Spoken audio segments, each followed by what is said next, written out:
C'est d'une extraordinaire difficulté. C'est pour ça, quand vous posez la question, est-ce que vous voulez être candidat à l'élection présidentielle? Mais je pense à chaque fois la même chose quand j'entends cette formule et que je vois qui répondre. J'y pense tous les jours en me rasant, d'autres.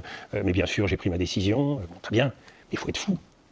Il faut être fou pour briguer un tel honneur. Il faut être fou pour briguer une telle responsabilité. Et on ne peut s'avancer qu'en se disant que, avec un peu d'expérience, avec un peu de souffrance, on arrive à un moment où on n'a plus rien d'autre à défendre que son pays. Et c'est ce que je pense souvent quand je me dis pourquoi ne pas partir, céder au vertige d'Arthur Rimbaud. Tu as bien fait de partir, Arthur Rimbaud, vers d'autres horizons. Pourquoi être là, à se faire transpercer de flèches chaque fois qu'on prend la parole? Eh bien, je me dis, une fois que tu as tout perdu, une fois que ton honneur a été souillé, une fois que tu as été sali, qu'est-ce que tu as à perdre?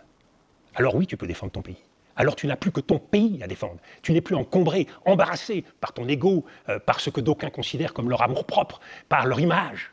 Je voyais un des candidats à la future élection présidentielle inquiet parce qu'il baissait dans les sondages. Mais si le souci d'un candidat devient le souci de lui-même, et si ce n'est plus le souci de l'autre, de la France et du monde, tout est perdu. Espérons que non. Merci Dominique de Villepin. Merci Élie Planel.